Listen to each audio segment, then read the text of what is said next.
What's up bro? Welcome back to my channel. Episode kali ini adalah Kepoin Jepang. Kali ini aku nggak sendirian loh, temenin cowok ganteng Sony Wijaya. Halo. Sekarang kita ini lagi ada di Higashi. Higashi itu kota ninja ya bro, ada di daerah Miyakeng.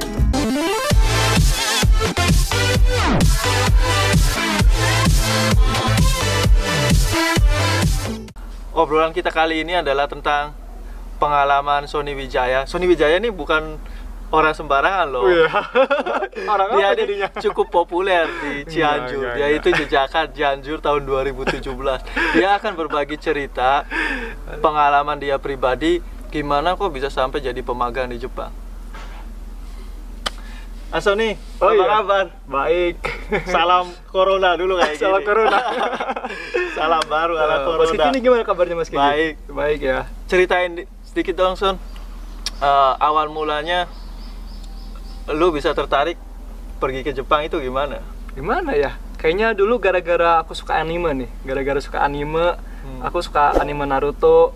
Terus jadi terpikirkan lah, aduh gimana ya kalau misalkan aku pergi ke Jepang. Nah, mulai dari situlah kepikiran, pengen deh ke Jepang. Dan terus gitu. ada kesempatan juga kan, dari aku dapat informasi dari Denny Sensei. Oh ini ada lowongan-lowongan pekerjaan.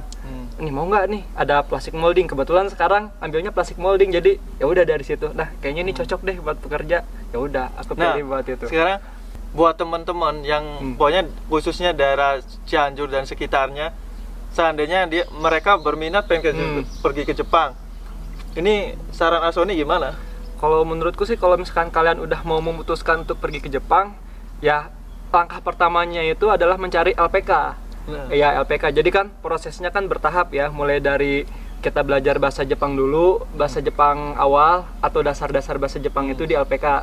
Nah pada saat kita udah belajar bahasa Jepang, nanti kita bisa dapat ini nih lowongan-lowongan pekerjaan. Di Cianjur banyak kok LPK yang istilahnya itu bagus. Sony sendiri tadi masuk ke LPK apa namanya? Namanya LPK KMI. Senseinya siapa ya? Senseinya Denny Sensei. Itu baik orangnya. Pokoknya apa ya, di sana itu teman-teman bukan hanya belajar bahasa Jepang, tapi banyak belajar tentang kebudayaan Jepang, karena Denny Sensei sendiri adalah dia lulusan sastra Jepang dari UPI. Gitu. Buat kalian ya, orang khususnya daerah Cianjur tuh. Kimochi, apa namanya? Kimochi, apa namanya? Koci Makmur Indonesia. Koci Makmur Indonesia, ya betul. Aduh, aku lupa. Wah, ini apa? Jadi sensei nih. Koci Makmur ini. Berarti syarat pertama kalau kalian ingin pergi ke magang Jepang, kalian harus masuk LPK. Iya, betul banget. Bayarannya berapa, bro? Kalau di Denny Sensei sendiri itu apa ya? Jadi bertahap pembayarannya. Tapi jadi globalnya aja berapa? 5 juta. 5 juta. 5 juta. Emang rata-rata 5 juta. Segitu, guys. Cuman kalau di LPK KMI kalian cuman bayar pertama 2,5 juta dulu. Jadi pada saat udah sampai di Jepang nanti bisa dibayar lagi 2,5 juta. Oh, boleh dicicil. Bisa dicicil. Terus istilahnya habis masuk ke LPK terus kan masuk SO. SO-nya SO mana, bro? MMI. MMI Bandung. Mulia Mandiri Indonesia. Kita dari MMI. Diklat di sana itu berapa lama? Kurang lebih 3 bulan sih ya. Tapi emang tergantung pada saat perusahaan meminta cepat ya bisa lebih cepat gitu. Jadi kita berangkatnya lebih cepat kayak gitu. Tapi garis besarnya 3 bulan. 3 bulan ya, rata-rata 3 bulan. Terus setelah selesai proses diklat selama 3 bulan, di sana itu dapat apa aja sih?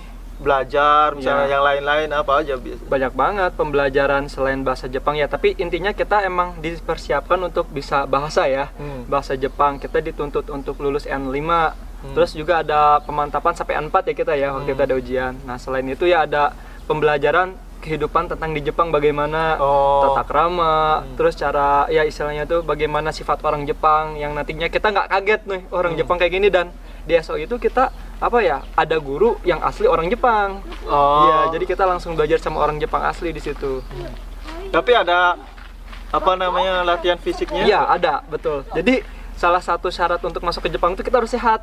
Setiap jam 5 ya, setiap jam 5 pagi itu kita ada yang namanya FMD ya. Pokoknya itu kayak pelatihan fisik kayak gitu, mulai dari push up, lari, dan lain-lain sebagainya. Pokoknya benar-benar melatih fisik kita lah. Oh ya, istilahnya tapi kan ada bayarnya juga kan? Iya, iya. Kalau di MMI berapa waktu itu? Waktu itu kurang lebih 30 juta ya.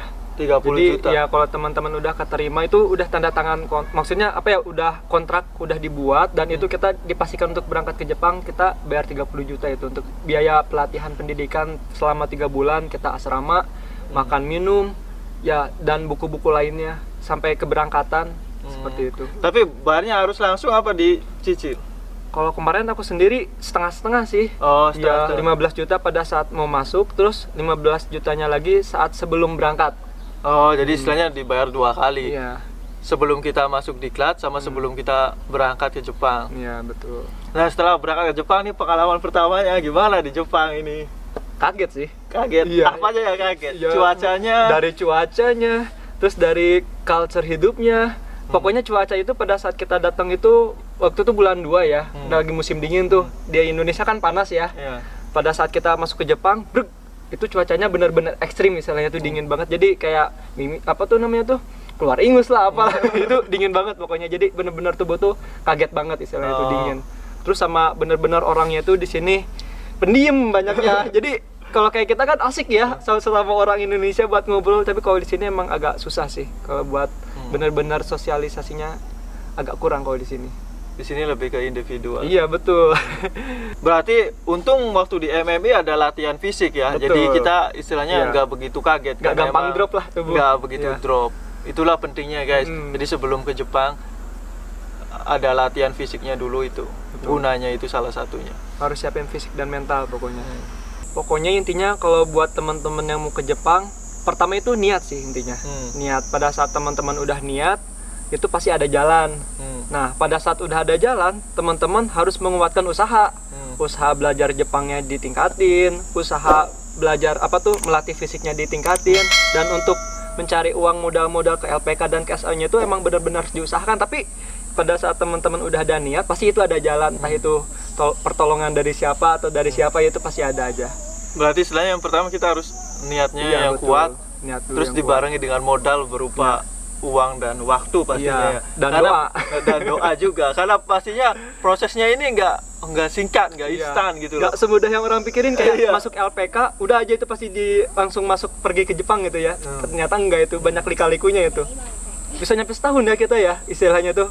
prosesnya. Rata-rata jangka waktu yang diperlukan kira-kira 1 tahun. Iya, 1 tahun baru kita benar-benar bisa berangkat ada di Jepang kayak gitu. By the way, istilahnya semua orang kan kalau bicara kerja di luar negeri itu pasti pengen lihat salary-nya berapa, Iya. gajinya Iya berapa. nih, yang bikin menarik ini Iya. nih, Mas Kiki. Asoni sendiri ini Ah. di daerah Miyakeng. Kalau Jepang itu sistemnya gajinya kalau kita itu per jam ya guys. Iya. Kalau di Indonesia kan biasanya UMR per bulan Iya, berapa, iya. tapi kalau di sini per jam. Per jamnya berapa? Jadi tergantung prefektur ya atau tergantung provinsinya masing-masing nih. Jadi tiap provinsi itu punya UMR-nya. Kalau di Miyakeng sendiri itu 873 ya. 873 yen per jam. Jadi, 873 yen per jam itu kalau di rupiahin itu 120.000 iya, lah ya. kurang lebih 120.000. 1 jamnya 120.000. Kalau sehari 8 jam berarti udah Ya. hampir 1 juta guys. Iya. Pemagang di Jepang, Asoni gajinya udah 1 juta Sehari ya. sehari Di itu. Indonesia harus kerja apa? Jadi buat kalian tetap semangat. Belum itu zanggyonya, lemburan. kayak Belum gitu kan. lemburannya, Belum guys. bonus. Belum bonus. Kalau dikasih sama saja. Tapi seru lah pokoknya kalau buat kerja di Jepang. Selain dapat gaji, kita dapat pengalaman, kita belajar tentang gimana cara disiplin kerja orang Jepang tuh. Itu sih yang pentingnya sih.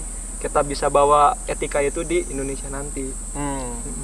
Jadi Itu bermanfaat. setelah kalian selesai magang juga istilahnya memberikan dampak yang positif buat kalian nanti di Indonesia. Selain kalian dapat uang, kalian punya mentalitas kerja yang baik. Betul banget. Pengalaman pastinya dapat juga.